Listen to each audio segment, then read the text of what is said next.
Hey, how's it going, everybody? I am not Mark Grober, but I'm Mason, and I lead the product design department, which are these wonderful people that you're looking at right now.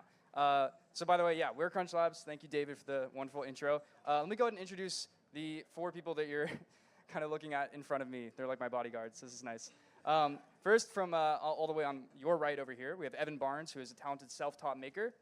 He has a degree in psychology from the University of California, Santa Cruz, and he also worked for Brightworks, which is a San Francisco-based school, as a math teacher and a shop teacher. Then over here, kind of in the center, we have Bam, and she is she got her degree in mechanical engineering from oh, sorry, I'm jumping around here. She had her degree in mechanical engineering from Carnegie Mellon, and then got her master's from MIT. We also have Dan Tompkins over here with the long hair, and he's our senior product designer. He got a degree in human-centered design from Brown University, kind of a degree that he made his own path for, which is a really cool thing to ask him about when we get to the Q&A section as well.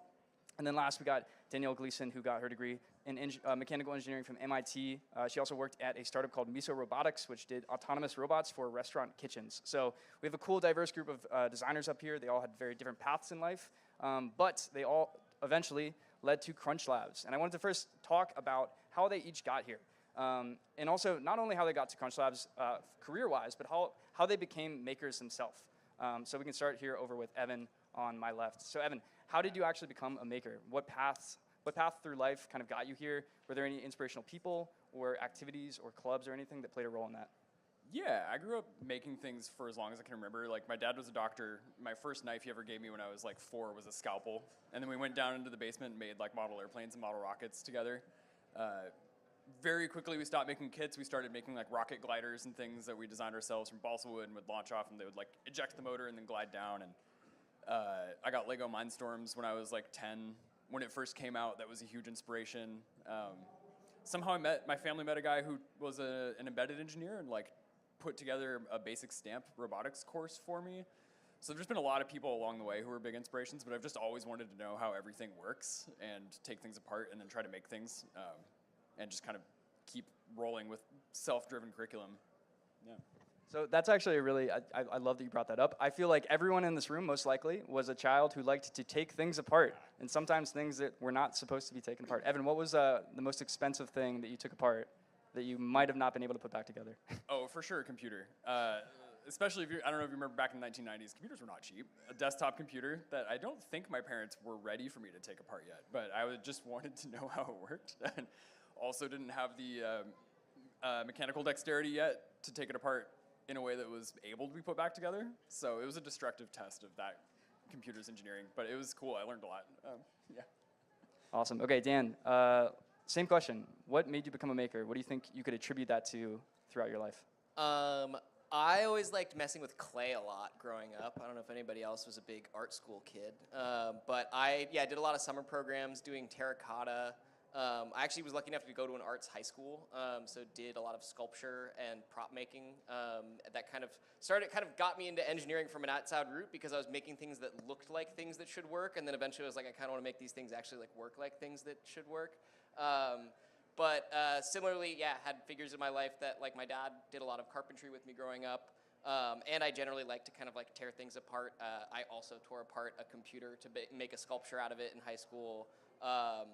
Would kind of pull apart anything I could find to build like airsoft bunkers or like modified Nerf guns when I was younger. I really kind of came from starting in sculpture, moving towards wanting to make actually like lighting, and then because of that got into like Arduino because I was like, man, it'd be nice to make these lights change color. I wonder how I can do that. And then I ended up learning coding. Not from a like, oh, I want to learn coding to make computer programs, but I was just like, man, I want to make pretty colors. Sort of having an end and then needing to find a means was sort of my route into it. Sculpture, I'd say, would be my biggest answer to it. Yeah, that's awesome. By the way, speaking of making things, what are you holding in your hand right now? This is a fidget spinner that you can make at the CrunchLabs booth. Danielle came up with a really good process for dropping things into little molds and then curing resin on this like cool conveyor belt. Yeah. Ooh. Here, show of hands here. Who has been to the CrunchLabs booth today or over the weekend? Okay, not too bad, yeah. Does anyone have their fidget spinner? I see someone in the back who has their fidget spinner. Okay, if you haven't already, we're going to be open until the end of Maker Faire, so please stop by and make a fidget spinner. They're free, it's fun, it's a good way to start making something. Let's see, moving on to Bam. Bam, what do you think turned you into a maker over the years? Any people? So I actually didn't grow up making. I didn't really have any Legos growing up and never actually took things apart until a few years ago, actually. So that was interesting. Like, I did mechanical engineering and went through 4 years of school. Didn't really build anything much. It was more of like a theoretical engineering person. It wasn't until I met someone who asked if I wanted to do BattleBots that I was like, sure, I'll do BattleBots. And then I joined a BattleBots team.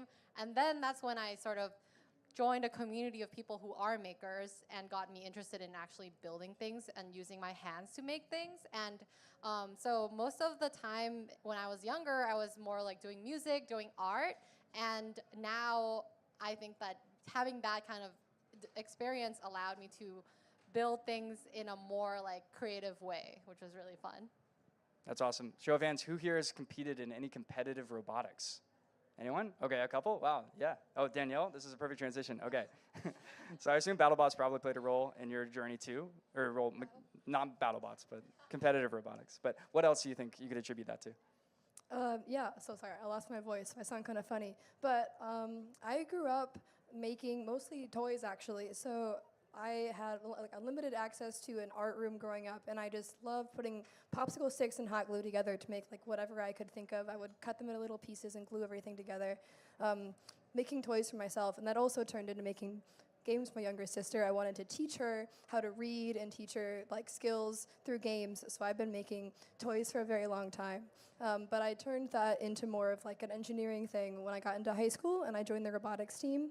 And so I did some engineering on that team, and that really got me like super interested in engineering. And then I ended up studying it in college and continued on that path. That's awesome. Here, I'm just going to double check that my connection is working up on the screen. Give me 1 second. Yeah, Bam, give me some eyes on. Okay, there we go. All right, cool. So now that you kind of met the team a little bit, we're going to hop into what they actually do pretty much every day on a daily basis, a lot of which is, making things. We call it prototyping specifically when it's in a product perspective. So I'm going to show you guys. Hopefully you can kind of lean forward and see some images here. Oh, did my screen disappear again? Yeah. Oh, no. Okay. This might be something we want to deal with. Yeah, that might be the issue. It's back? All right. We'll play it by ear. So Evan, do you recognize what this is? Wow. This is a very early prototype. Could you explain what we're looking at here? Yeah, so it just disappeared again. But that was basically a way for me to figure out how a certain motor worked. I was playing with closed loop feedback control for a DC motor. So this was just like a nice dial indicator, so I could try to get a rough read of repeatability. Those motors are really cool. They're really small. They're pretty strong. They have magnets on the back, and they use Hall effect sensors to determine how far the motor is rotated. And you can use that to actually figure out like where the shaft angle has changed too. So I was trying to like quantify vaguely how well that worked and how well my control system worked for a project for our Hackpack line. For this project? Yeah. Okay, well, my reveal got kind of spoiled. But yes, that extremely simple motor test stand that you made was, and by the way, this is like, for prototyping in general, this is prototyping 101. My number one recommendation is like, before you try to build the giant crazy thing, start with like the simplest questions first. And in that case, Evan's question was, how exactly am I gonna control this motor? What kind of motor I'm gonna use? And it led to this amazing polar gantry CNC sand garden project. Can you speak a little bit about what this project turned out to be? Yeah, well, I'm stoked. This one actually just went out today, so I'm very excited. It is I'm sure you've seen the commercial sand gardens where they use a magnet under the table and they just draw intricate patterns in the sand. This is one of those, but those are all normally very expensive and kind of closed systems that you can't tinker with very well. So this one's fully open. We're running on like a Atmega 328P processor, like Arduino Nano style. So you can hack it, you can make your own patterns. And it's about this big, so it fits on a desktop nicely. It's very easy to play with. That one was interesting. So the process of prototyping this was wild. I didn't use those motors from that test stand. I fell in love with them when I was testing them. They offer some really cool things. When you have closed loop feedback, you actually know where your effectors are because of that closed loop. And I thought that would let me actually do some very cool effects, like potentially detect objects in the sand tray and have it trace around them. turns out they're way too expensive. I put my BOM together, and they were well over half the cost of my budget, just for 2 motors. So I got pretty far down the road of prototyping with those and had a system that was working, and then had to very quickly change path onto some stepper motors. Yeah, no, and you're kind of starting to talk about the subject of constraints, which we'll definitely come back and touch on, which is probably the bane of our existence as product. I mean, as any maker, constraints are always the bane of your existence, I think, but especially as a subscription toy designer. So here's a couple other prototypes that you had. So I mean, I wanted to dig into like what this project actually turned into, because it was super interesting. You kind of developed this really complicated gantry. Can you talk about like what we're actually looking at here? Yeah, so this was first prototyping with GT2 belts that you might find in 3D printers. The main thing I wanted to do was, this is a polar coordinate gantry. I really liked the form factor of a circular sand tray instead of like a square or rectangle, which could potentially be easier to build a system for. But when you have rotating parts like that can rotate kind of infinitely, you might tangle up wires if you try to like run motors out to those. So one solution to that is to use a slip ring, which can transmit electricity through rotations, but those are expensive. So instead, I thought I would move the motors off to the side, keep them stationary, and just have the mechanisms rotate. So this gantry here has 2 axes. It has the angular axis, the arm that rotates, and then there's a concentric shaft that drives the pinion gear in the middle, which pushes the rack in and out, and that gives you your radial axis.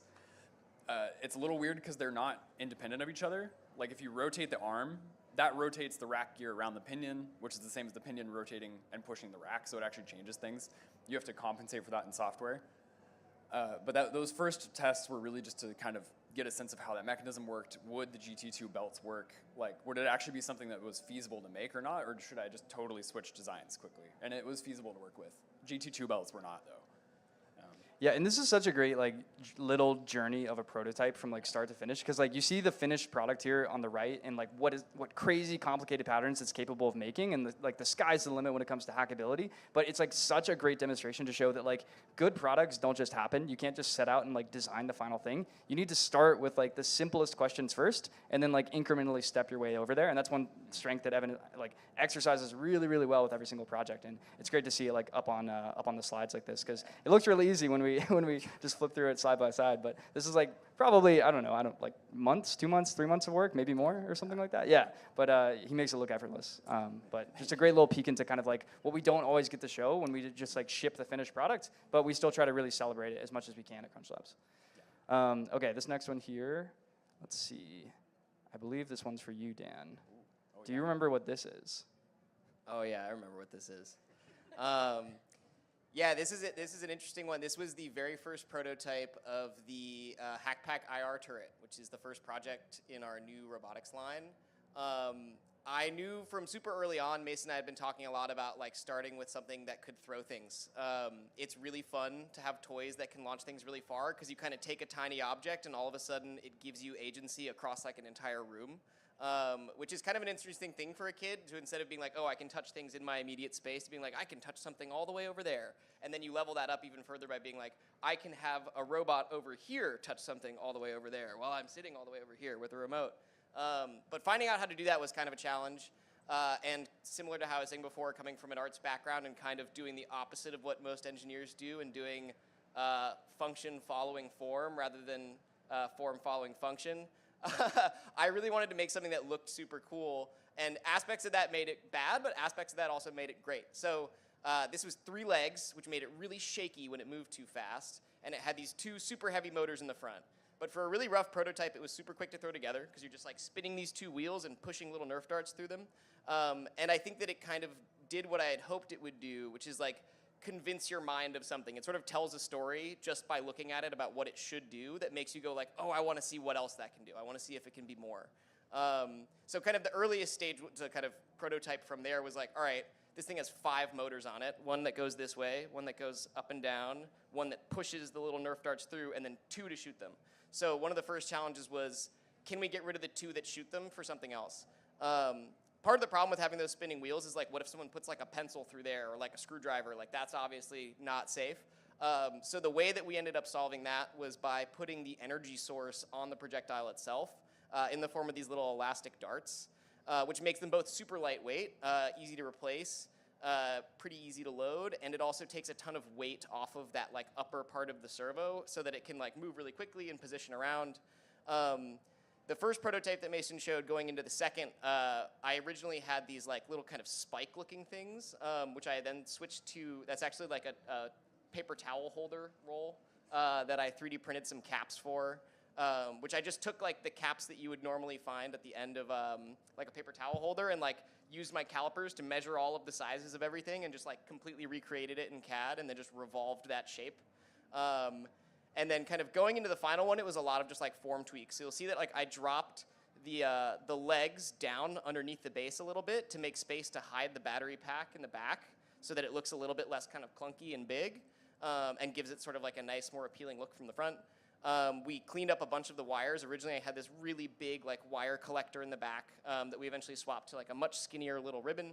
And then just color coding everything into like a much sleeker look, and putting the googly eye on, because without the googly eye, it doesn't have like a soul, you know? You gotta give it a little eye so it can look at you and be like, hello, you're about to get shot.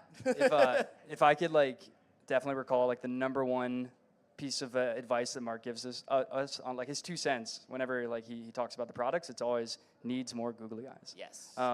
Yeah, and this is really cool just to see like especially the transition between these two final, or like the final iteration and then like the final one with the final colors, because it's like, yeah, like very, very subtle changes, but it really just brings it all together.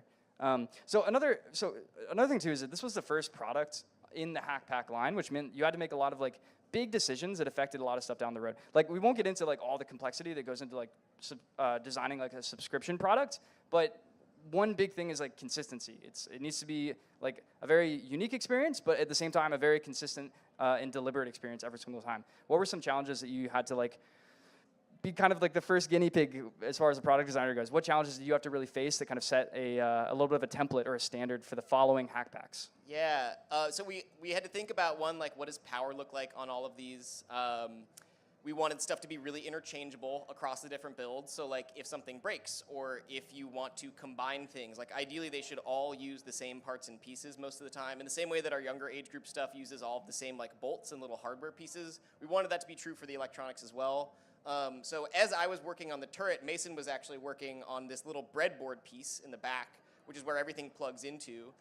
So figuring out how to like kind of simplify the wiring going into that breadboard was something that we worked really closely on, and like eventually Mason figured out this cool system of color coding a little like paper card so that you don't, normally when you do these kinds of electronics, you're like looking really closely at tiny letters and numbers on the board being like, did I get that right? I hope I got that right, and like pushing it in and hoping that you don't break stuff. With the color coding, it's much easier because you just like look at where the color is and you plug it in. You still run into challenges when you're trying to mass produce this stuff though, because you want everything to be like super tight and well connected. And in electronics, if a single wire is kind of loose, then you might think that the whole thing's busted, when in reality you just need to kind of like get that one wire plugged in. Those were tough things to kind of nail down. And then this one was interesting for setting a standard. It has 3 motors in it as well as like a diploma, and that kind of has been an interesting guide for the following hack packs because most robots have a motor somewhere in the build. And you'll notice if you were to count up across any individual hack pack how many motors they have, they usually don't have more than 3 or 4. And that's because it's one of the more expensive things. But this was like a really good test case for like how much can you get out of as few motors as possible. And like I was talking about earlier, I had to cut down from 5 to 3 by making these darts elastic. Yeah, and with the darts too, I think like you ended up when you pivoted to the elastic dart, it actually the performance got better. Like I think the darts went faster and farther, but also at the same time were cheaper and safer. So yeah, totally. Kind of a best of both worlds. I think it was also fun. Just like I had played a lot of video games growing up, and seeing like little like robot sentry turrets in like Portal, for example, was always like a really awe-inspiring kind of imaginative thing to me. So I knew that like trying to recreate something that like doesn't really exist as like a toy anywhere would be like a really exciting experience. And it's been super cool to see kids kind of walking around and going like, oh, the sentry turret, like I'm gonna prank my older brother. Like that's been really gratifying because that was sort of exactly what I had in my head when we were first talking about making one of these. Let's see which one we have next here. I think this might be, oh, bam, okay. This is really cool. So speaking of inspiration, you just talked about, Dan, you talked about getting inspiration from video games. This is actually a really interesting story when it comes to this product as well, because Bam was, and I'll let her explain more, but Bam was inspired by a very, like not even a video game, but like a subset of a video game on like a Nintendo game. Anyway, a very cool idea that she had was, I want to take this thing that's a digital experience, and I want to recreate it entirely mechanically in a way that can be still just as enjoyable. So Bam, can you kind of explain what we're looking at here? Yeah, so when I was younger, like in primary school, I had this game called Brain Age, and it had this mini game that is basically a rock, paper, scissors game where like it would be like, you're not always trying to win, so it might do like rock, but it's like telling you to lose to rock, and then you need to go like scissors, and then you need to go really fast, so you're either gonna be like beating or tying or losing to rock, paper, scissors. And I really, really, really enjoyed that game as a kid, so I wanted to make a physical version of that game. And so I knew exactly what I was gonna make starting out, but it took me a few months to actually turn that into the real toy. So the video on the left that Mason showed initially, I built that prototype in like 2 days. And the goal of that prototype is to test whether it's fun or not for other people. So they have these tracks, and you drop the marble at the top. So you spin them manually, which is like the final version I want would not be something you spin manually. But for the purpose of this prototype, I know that it's not something I want to be de-risking. It's not a question I have. The question is that, is it fun or not, right? So I was like, okay, these parts can be manual. I just want to test the gameplay. And so that's what this 2-day prototype was meant for. And then I had some kids play with it. And then after they found that it was fun, I slowly iterated on the form of the prototype and de-risked the other parts of the toy. So on the right is now like we turn into like a disc form factor now, where you drop the ball from the top and then it falls down these tracks, and then that's how kind of like the logic happens. Yeah. Yeah, absolutely. Yeah, so you're kind of describing like a relatively complex logic gate system that you had to completely recreate manually, or mechanically, which is like no small task. And yeah, it's a great again, like one of the best techniques when it comes to prototyping is just de-risk the highest stuff first in the quickest way possible, and that's absolutely what the prototype on the left here did. And then of course, yeah, got really simple with like a very different, cool kind of like wedge shape logic gate system. And then you had to incorporate all this other stuff in to like make sure the game still worked, which we'll get into next. But it's cool to kind of see that like this is what I would call like a project that has a vision that's incredibly strong, and the challenge is entirely mechanically, like how do I make this mechanically possible? And we've done this a couple other times with toys where it's like we take something with a super, super strong vision, we can see exactly what we want the final product to look like. It's entirely a question of like how we actually make it happen. But then there's also products that we'll get to in a little bit that are on the completely other end of the spectrum, where it's like we really have like the big crisis is what the heck is it even going to be in the end? And so we'll get to that in a little bit. But I wanted to just like dive deeper into this product just because there's so many cool mechanisms that come from so many different parts of life. Which, by the way, at CrunchLabs, like the #1 thing we like to do when it comes to explaining a mechanism is showing people you've probably encountered this mechanism lots of other times all throughout your days, and you just didn't realize that it had like a higher importance to it. So, for instance, like Bam, what mechanism does this crazy spinner come from? Yeah, so it's interesting because like this toy has so many aspects of like different things. So I wanted the thing to spin, and I was like looking around, and then I thought of a salad spinner. I'm like, that thing spins cool. So I ordered it on Amazon, took it apart, and I was like, okay, so you push the button at the top, the button stays still, but the thing spins. So there's some sort of like clutch system. So how does this work? So I incorporate that into here. But then the salad spinner, just spins randomly. But I want these plates there are 2 plates. The plate at the top tells you whether you're trying to win, tie, or lose. And the plate at the bottom says rock, paper, or scissors, right? So I want them to spin and lock in different, all the different 9 combinations of these 2 plates. So there's a magnetic system that locks the plates relative to each other so that they can lock, so that they fall in the front. So that specific mechanism is inspired by a salad spinner. So it has like sort of a clutch ring, and then there's like a helical plunger that when you push down, it spins the clutch ring. And then here's a funny photo. So Bam took this photo, which I love these photos whenever we do get a chance to take them. The product designers do not do this enough because it's so representative of all the work that goes into every single one of these projects. And for the projects that you saw previously, there might not have been a photo of the giant pile of prototypes, but I guarantee there was a giant pile of prototypes, as there always is. And again, this is just like a great demonstration of like good products don't just happen. You need to like will them into existence, and you need to like tackle every single problem, and like just like the scientific method, you need to like have your questions and then have your experiments that like test your hypothesis, and you do that individually until you can finally come to like a finished, polished product. And so a lot of these prototypes that you're looking here probably only tested like one or two very, very little things independently, and then eventually they all integrated into like the final form at the end of the process. There's tons more we could talk about on rock, just because there's a lot of other interesting mechanisms that come from like other different parts of life, like little golf ball picker-uppers, and I mean, I'm trying to think. There's also like a maze toy that we ended up stealing a wedge system from. Tons of stuff. I mean, all good design is usually just like stealing from a lot of different things that do individual things really well, and then turning it into something new. And this is a great example of what the rock, paper, scissors toy did. Okay. This project is one that Danielle did, and this is like a good example of another classic CrunchLabs formula for a toy, which is you take a classic toy and you oops, let me show that again. You take a classic toy and you you recreate it with a twist. And so, how many people had one of these like mini basketball hoops that you could put on like your doorway as a kid growing up? Okay, a couple hands. I definitely had one. I loved that thing. I thought it was so cool. What Danielle did was eventually she just basically made a twist on it. She added a kind of shot clock. And so we ended up calling this one buzzer beater. But let's talk about, before we talk about the final form of this project, this was one of those projects that like we didn't really figure out what it should be until like the 11th hour. And so I'll show you what this started out as way back in the day. Or actually, Danielle, you can kind of explain, what are we looking at here and how did this possibly turn into a basketball toy? So the original prompt for this toy was a rope climber, and there were a lot of things that I needed to tackle in this project, and there was sort of like two different paths. One was, how do I make this do what it's supposed to do, like climb a rope? And then the second was, I think, the more important one, which is like, why is this fun, and like, why am I playing with it? And those were two things that I had to sort of chase independently. So that first prototype was, how do I make it climb? A really funny mechanism that just sort of ratchets its way up. But I built this, and then I realized, how do you get it down afterwards? And also, is this a toy or is it like a kinetic sculpture, or what is it? And so I built this, and I was like, it works, but I'm not sure it's what I want it to be. And so I kept exploring different avenues.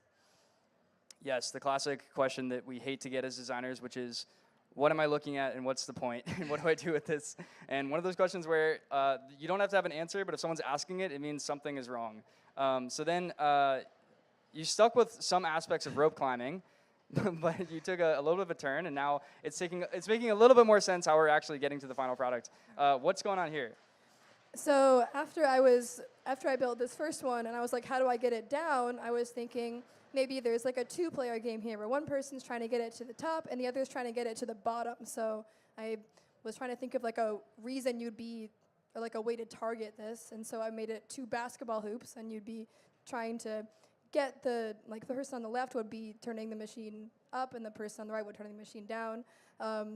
And it was still climbing a rope at this point, but then I had this issue where it was like, it's really difficult to make a basket on a moving rope. So it was sort of doing what I wanted, but it was still like not quite there yet. Okay, so then we kept iterating, or sorry, you kept iterating, and then we ended up making it a lot simpler. We're like, hey, what if the basketball hoop doesn't actually move, but we still wanted to keep the rope aspect? So, I mean, this is a very quick video, but what's going on here if I pause it? So this is a basketball hoop that is mounted, but instead the rope climbs it, instead of it climbing the rope. So I still liked that element that I had made of like this thing that's coiling up a rope, but instead of the hoop making it to the top being a timer, the rope is a timer. So there's a weight at the bottom, and it just climbs up indefinitely. And whenever you make a basket, it drops down further. If it makes it to the top, you lose. So with Bam's last project, we saw like a ridiculous amount of just like pure incremental iteration. This is kind of a crazy delta from like the beginning to the very end. It just changed into a completely different toy, which I think was all for the best. But there still are some like common threads. I feel partially responsible for this because one thing is whenever we have new product designers start, this was Danielle's first project, by the way. So whenever we have new people start at CrunchLabs, we always give them a prompt, and it's a very simple open-ended prompt. And the idea is just to like give them something on the first day to start doing. And so her prompt was rope climber, but she realized that was a very I don't know what the right word would be. It was not a great toy idea, so not my best prompt, but she was able to transition it into something that did actually work and seemed to be a lot more successful. And then, yeah, let me see here. This is what it ended up looking like. Oh, I included one more mechanism that, yeah, do you remember this one? This was another thing that just like, I forget even why. This was some other crazy logic system that was a mechanical logic system. Yeah. But anyway, Yeah. here's a cool peek at on the far right side. That's actually what made it into the toy. It's a cool clutch system that just allows the timer in the form of a string to actually drop back down with gravity to give yourself more time to keep shooting on the basketball hoop. But anyway, very cool project, and yeah, changed a lot from beginning to end. And there's a final shot of it looking very good. Cool. Okay, so that's a cool look through a lot of these 4 people's wonderful prototypes. That's a small peek into what we do like every single day at CrunchLabs. It's kind of the best job ever. But let's talk kind of back to what Dan was originally getting at when he was saying how he liked video game, or well, Dan and Bam both had video games as kind of like sources of inspiration. I wanted to ask, what other sources of inspiration do we usually try to draw upon when we're trying to think of these toy ideas? That's one of the most common questions that we get. Certainly one of the most common questions that Mark gets when people are asking him what inspires him to make certain videos. So let's talk about that from a toy perspective. Oh, sorry. Yeah, please. Whoever wants to. I take a lot of inspiration from sci-fi books and movies. The current thing that I'm working on, which I can't really say too much about, is very heavily inspired by some alien translation kind of stories, like Arrival. If anyone's seen that movie, highly recommend. And Children of Ruin by Adrian Tchaikovsky, which I just finished reading. And I think a lot of the things that I think about is like, does the silhouette of the toy tell a story on its own? You know what I mean? Like, can you get a narrative just by looking at it? I think some of the really early build boxes do this really well. A lot of Mason's projects do this really well, where like, if something has a giant magnet on it that is shaped like a U and has like a red pole and a blue pole, like, you know that that's a magnet, you know? Whereas looking at like a little silver neodymium magnet, you don't necessarily know that. But it tells you like, this thing is supposed to do something. So I think like finding these stories where like, there's something that maybe doesn't exist or can't exist, but we can do something close enough to it that it kind of like engages your imagination in some way is where I look for a lot of my inspiration. And so for some like really direct ones, I'll just like see half of an idea out somewhere. Like maybe someone does a really cool physics demo, and it's like, okay, this thing looks really cool, but is there a way that we can turn it into a game, or that we can turn it into something functional that you can use? Can it be an alarm clock? Can it be like a desk lamp? Things like that, where it's like just adding a little spin to it kind of takes it up to another level, is like a great source of inspiration. And just other people in the maker community. There's all kinds of really interesting things getting built now. I think having like a big wide funnel that you dump a bunch of things into, and then like a really tight creative filter that goes through that kind of dictates what you end up making, is like a really important part of all of our processes, probably. Does anyone else have thoughts? Yeah, so in order to like become creative, it's helpful to have like a lot of building blocks and be exposed to lots of things to start with in the beginning. So a few sources of inspiration I can add to what Dan said is we do order a lot of toys and play with them to understand what parts of these toys are fun and engaging, right? We even like have kids play with them, and then we see like why do they think it's fun, and then we draw from the very best parts of these toys. You know, like you could call a salad spinner a toy. Like honestly, it's quite fun to play around with, but like it's really fun to press on something and see it spin, right? And so like, okay, like that tactile aspect, we find it fun. Or like some other toys are like, maybe it's competitive, maybe the part that it's competitive makes it fun. Or maybe it's something like why do kids really like playing with slime? Because it's like super tactile or something, and then we can draw that aspect of the toy. And then sometimes you have all these ideas and like know where these are the fun parts, and we might mishmash them together and create something new. So I think that's another way we can find inspiration.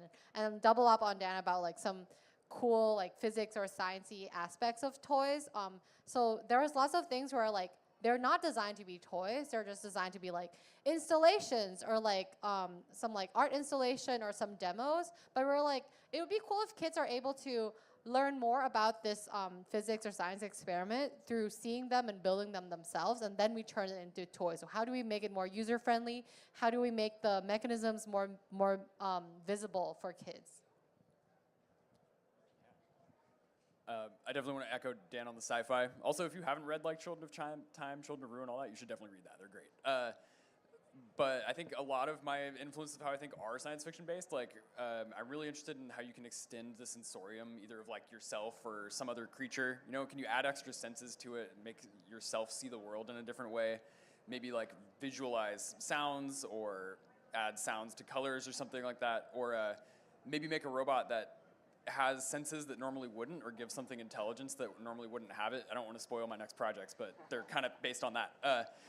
Sometimes bad puns too. Like, I'll just think of a stupid dad joke in my head, and I'm like, that's actually a great robot. That's another project that is just in production now. It started as a bad pun. I don't want to give it away, but yeah. I'll tell you all later. Also, just the Maker community in general. Like, for years, I've just been kind of like creating my own algorithm of who I follow, and woodworkers, people like Martin, who made the Wintergatan marble machine. You know, there's like a whole world of marble machines now, which is super cool, and they're all doing like different interesting like pixel art, like ingenEasy or JBV Creative, if you know them that way, making cool 2D pixel art graphics with marbles, or people making clocks that update every second with marbles. It's wild. Or a lot of electronics people, vintage computing I find really fascinating too, because there's a sort of history in like how do you make machines think? How do we give intelligence to rocks, basically, that I think is really inspiring. I haven't done anything with that quite yet, but like, one toy one of our coworkers made is inspired by the Enigma machine, which I think came up from conversations we're all having about like codes and code breaking, and how do you like encapsulate information in physical systems. I just think that's fascinating.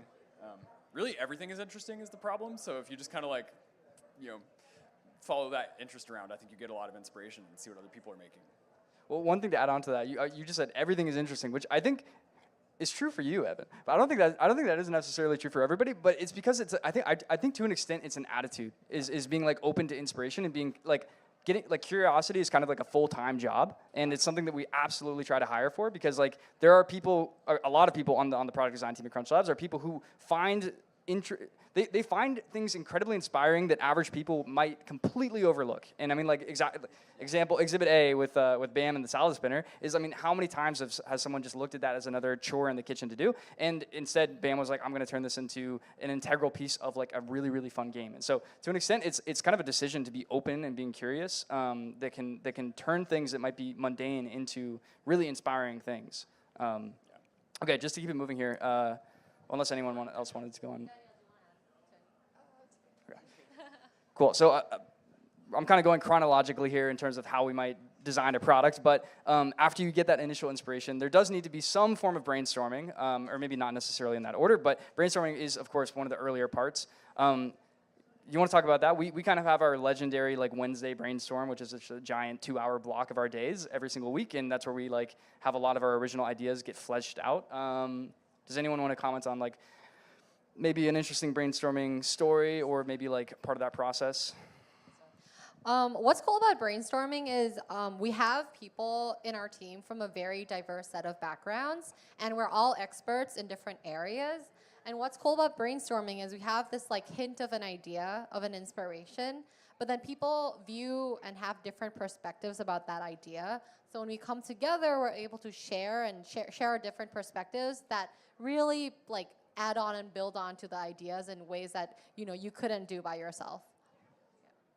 Yeah, I think a lot of times if you're making something, especially if you're excited about it, you can get kind of convinced of a certain like version of it in your head, and it becomes really hard actually to like break yourself out of that. One, if you like hit some kind of stoppage where you're like, okay, I've developed up to this certain point and it's really, really cool, but it still feels like it's missing something. Like with the rope climber, I think is a great example, where you're like, okay, this is doing something cool, but it's getting to the top of the rope and I don't know how to get it down. Or like, I don't necessarily know like what the play angle of that is. And brainstorm is where we kind of like put a bunch of heads together and you just have like an insane kind of collaboration, I guess, because you have been looking at it one way for a really long time, banging your head against a sketchbook, trying to like see it in different ways. But other people will come in having just had some coffee and like not been thinking about this at all and just be like, oh, do this. And you're like, oh, sweet.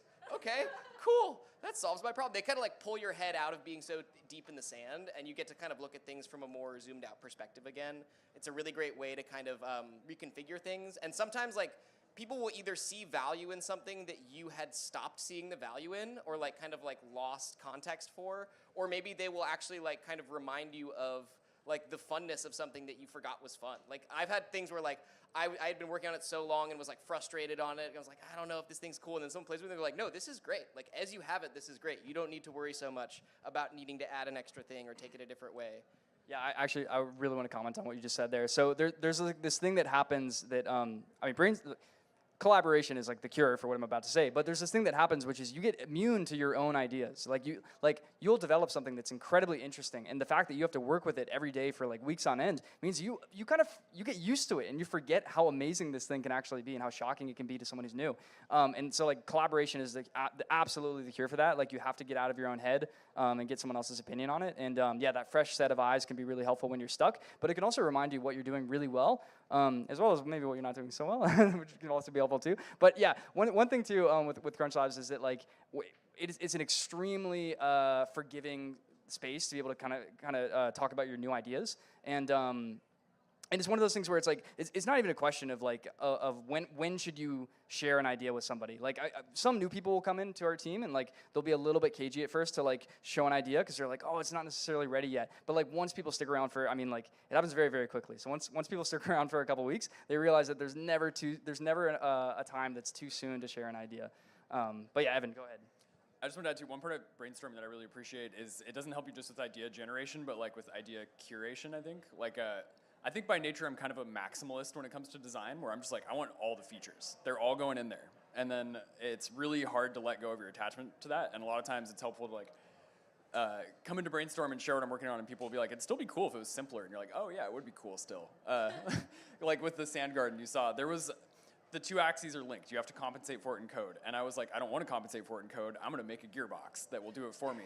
So I was making these like complex sort of like stacked planetary gearbox systems that would compensate for the link there so that you wouldn't have to worry about it when you're programming. And like it was huge and complex. It wouldn't even fit in the box. And it was a nice reminder of like, no, it's still just going to be cool either way.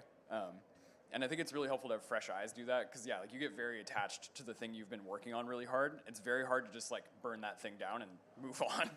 So, yeah. I just wanted to hype up collaboration some more. Like my favorite part of the toy design process is being able to point to everyone's fingers in the pie. Like every single thing that everyone creates, like everyone's fingerprints are in it. I think that's such a cool moment, being like, oh, that was Bam's idea, that was Dan's idea, and like also seeing that the other direction, like looking at someone's finished toy, and it's like, oh, that was my thought. I'm glad I encouraged them to keep working on that. It's just such a cool moment, and I would just super encourage you to ask others to be a part of your design experience.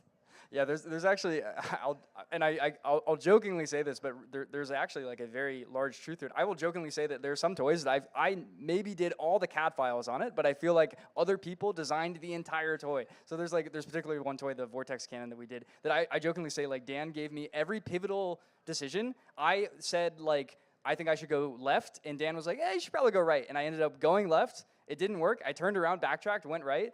Maybe like on every single pivotal part of that project, and so I jokingly say Dan was secretly the one actually who made all the magic happen on the Vortex Cannon. Although I was just like the person on the CAD program actually making everything work. But no, yeah, it's absolutely true that collaboration really can it just fixes all the errors that one mind is inevitably going to have to make.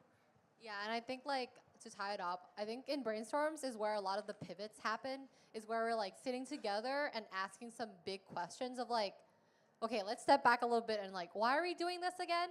Like, why is this fun? Like, what does this add? And then it's like sitting there and like asking some of these like what if questions where like the greatest ideas come about. Okay, let's see. We're running up on our time here. Just I want to leave some time for Q&A, so I'll give you guys some options. Do we want to talk about constraints, scoping, more prototyping, more testing, art versus science? A very philosophical question. Okay, here, we'll go here. Yeah.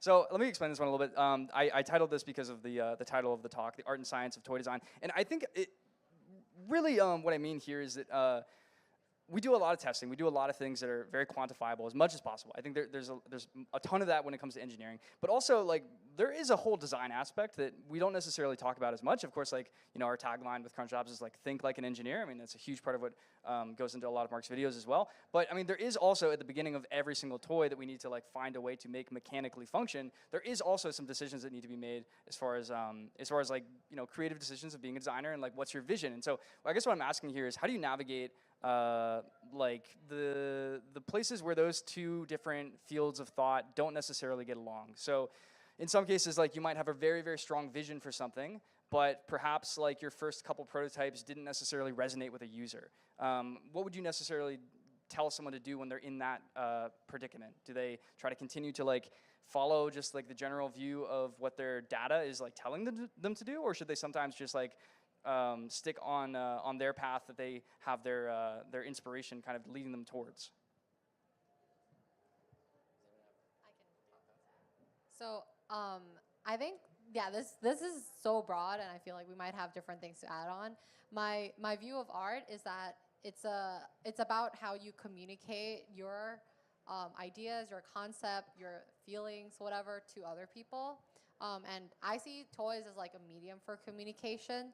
So we're teaching kids about, you know, like mechanisms and engineering and science, right? So we're using, it's art in the sense that you're using the toy as a way to communicate these ideas. And so art is at the very forefront of what we do. It's about how we teach kids and how we, it's what I call like sneaky learning, which is like they're having a fun time in the moment, so much fun that they might not even be realizing that they're learning at the same time. So it's at the very core of what we do, is like figuring out how we make this thing both fun and also educational, but the educational sits at the back, right? We want it to be fun first, because if it's not fun, they're not gonna pick it up and play with it.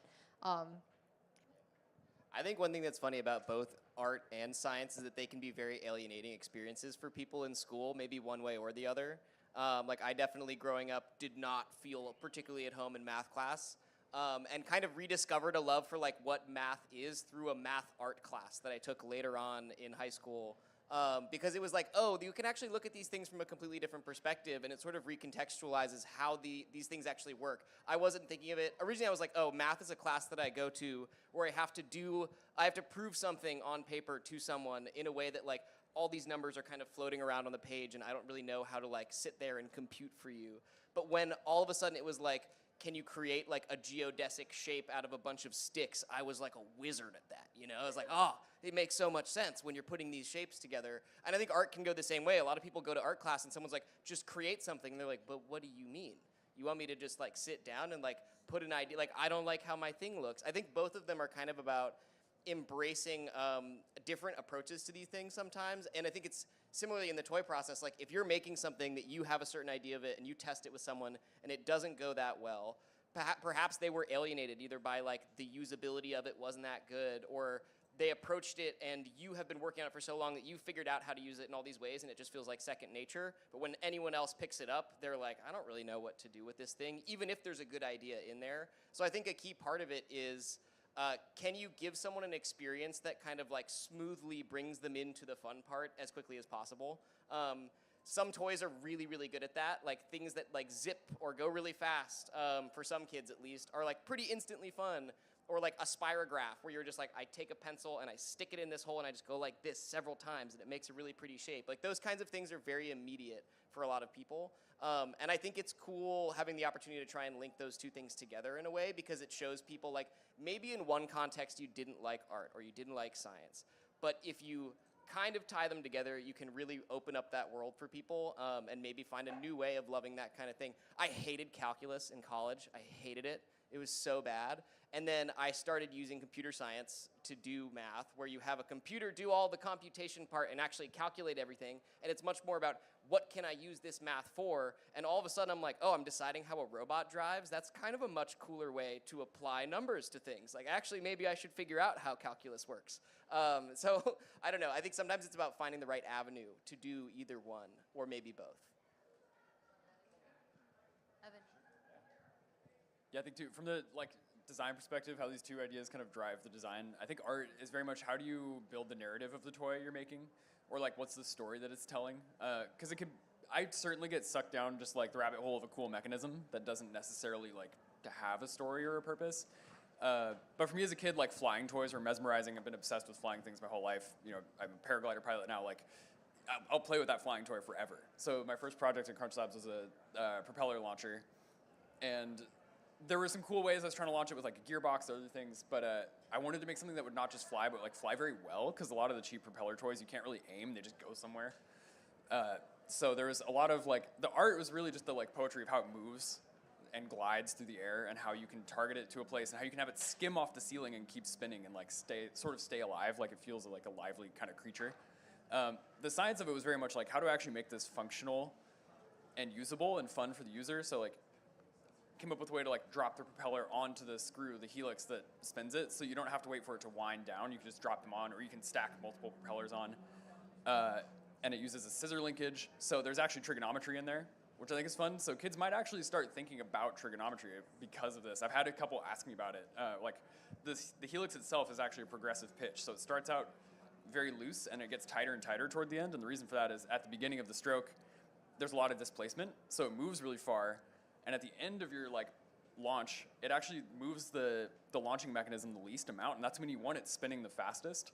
So you can compensate for that by like changing the twist of the helix. So I built a mathematical model of that to linearize it so that it's you get like a constant acceleration across the helix. That looked great in CAD, and I tried it, and it didn't work. So then, I mean, it works, but like there's too much friction. So then you had to go kind of back to the art part where I just started like stretching pieces and tuning it a little bit so it actually like launched nicely. But it gives you like a really nice launch feeling. But they're kind of moving back and forth all the time. You might be able to use those like pieces of motion and other things to introduce kids to concepts that might be scary otherwise, I think. So, yeah. Yes, as much as we have fun just like playing with toys, we have a philosophical side to our studio as well. But yeah, awesome. Okay, so I just wanted to open it up for Q&A. Evan, if you could go ahead and maybe just like pass around the microphone, or Travis actually. Yeah, thank you very much. Travis, give it up for Travis, everybody. Another CrunchLabs employee. Okay. What is the optimal amount of googly eyes? What is the optimal amount of googly eyes? Here, I'll pass my mic to you guys. 8. It's a nice number. Really depends on the context. I mean, I love the one big ion turret. I think that's just so cute. Kind of a cyclops shooting you with darts is amazing. Sometimes it's like 8. I think sometimes it's 2. Maybe an odd number. I don't know. Yeah.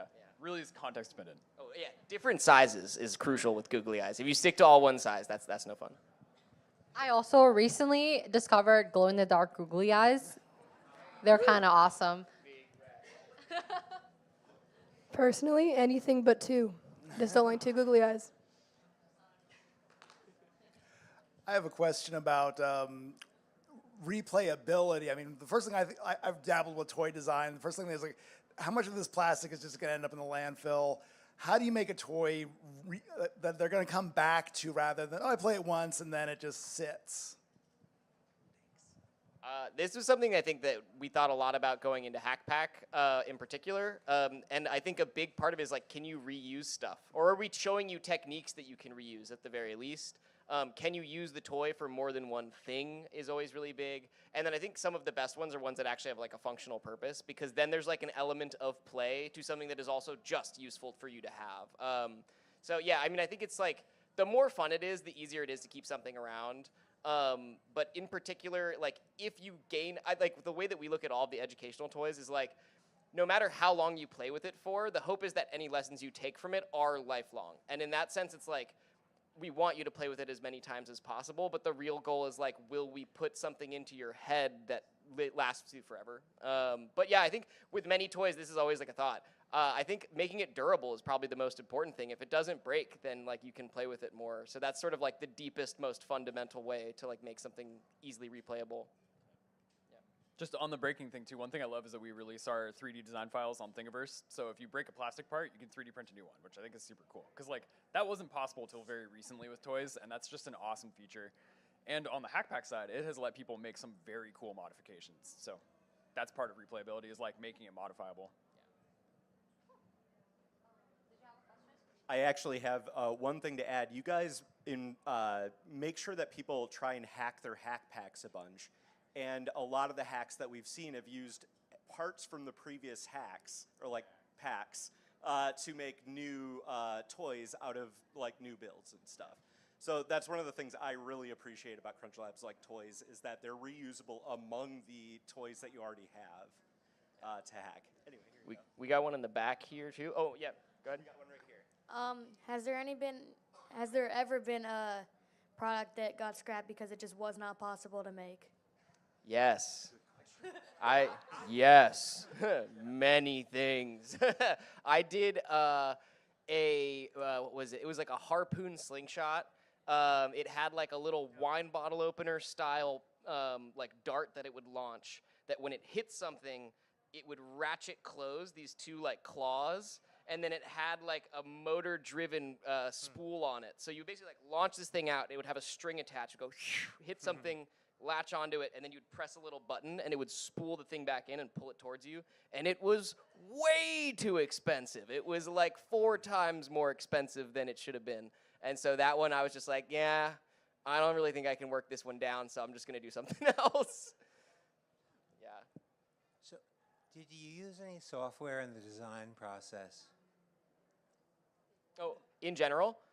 Yes. To inspire the whole thing, to guide the whole thing? Yeah.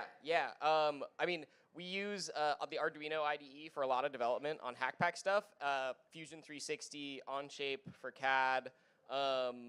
I've actually used Blender a few times to do some kind of cool, like procedurally generated stuff. Not in any of the toys specifically, but it's a good place for inspiration. And more recently, as an allude to a project I'm working on now, some digital audio workstation software and Max MSP have been really interesting softwares to mess with. I created a product in the DOS world called the Idea Generator to take you through the idea generation process. Ooh. So I salute what you're doing. Yeah, sweet. That's awesome. Yeah. Any other questions? Right here. Here we go. I was wondering if, particularly given your company's background, if you thought more about doing more videos about the build process like you're doing today and incorporating that into CrunchLabs' site, a la Mark. Yeah, I think we have a YouTube channel for CrunchLabs separately from the Mark Rober channel, and we've been trying to do more, things involving the PDs and showing like what the brainstorming process looks like, what the collaboration looks like, what prototyping looks like, what kind of, things we do with like 3D printing, like laser cutter. So like the build montage, but more of that. So definitely like good to see that there's interest in that. We'll definitely like try to work that in. Yes, I believe we're out of time. David is giving me the curtain call right now. But thank you, everybody, for coming out. Wonderful questions. Let's give it up for CrunchLabs. Thank you.